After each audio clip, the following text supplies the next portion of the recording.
In 1938, a lone steam locomotive made its last excursion over the Virginia and Truckee Railroad line. One of the passengers on board was Robert Gray, a 17-year-old boy from California. Today, Robert is traveling on that same track line that was abandoned over 70 years ago.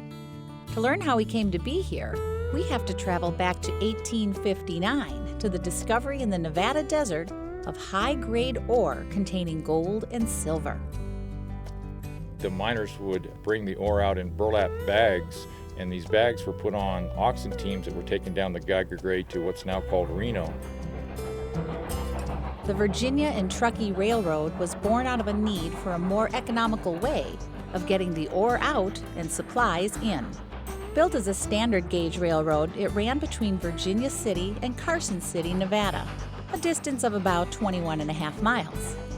In 1872, an extension was built north from Carson City to Reno to connect with the Transcontinental Railroad, the Central Pacific. For the next 25 years, the Virginia and Truckee ran strong. After World War I, the highways were built through the valley, so transportation of goods and people and the ore was much more economical and more efficient at the time. And the railroad had pretty much served its purpose. The mines had run out of their high-grade ores. There was 4 major mining booms up here, and by that time, most of the ore had played out. In 1938, a railfan group wanted to photograph one of the last runs on the Virginia and Truckee up from Carson City to Virginia City. My dad happened to be on that. He was a 17-year-old boy at the time, and he was with all the rail fans. 2 years after Robert Gray took in that last train ride, all the rails along the Virginia City-Carson City line were torn up. That's where the story could have ended. But Robert Gray never forgot the Virginia and Truckee. My father, he had a passion for this, and in the 60s, there were a group of 3 or 4 of them were trying to recreate this railroad because it had such a fabulous story and history. And so in 1976, he ran his first train just in time for the nation's bicentennial on July 2nd.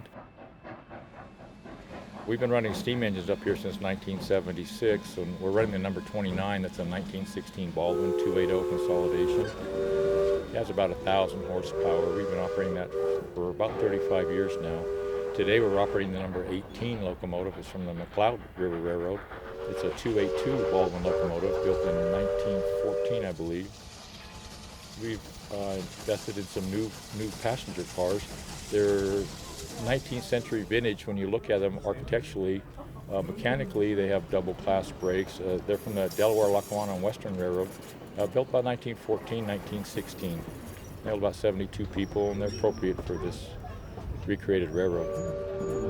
You know, when we first recreated this railroad in the early 70s, most people had a family member that worked for the railroad, and in the 50s and 60s, railroad was still a very common way of transportation. But now in this new millennium, most people haven't ridden a railroad. Maybe a subway in the city, but not a railroad. So as people ride, they experience the rails. They learn the safety about railroads. Stop, look, and listen. You know, anytime you drive a car across the highway, stop, look, and listen. Anytime you walk across a train track, stop, look, and listen.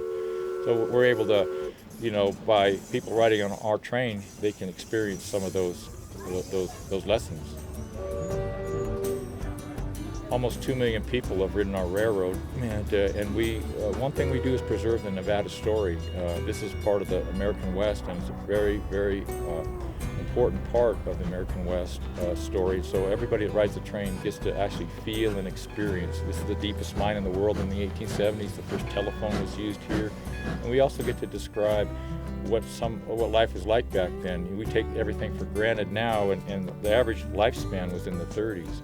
You take a walk in one of the cemeteries up here, it's a marvel to see how the hardships that the young people went through when they came to the West here, and we're trying their luck. It's evident that Robert's passion for the railroad has passed on to his son.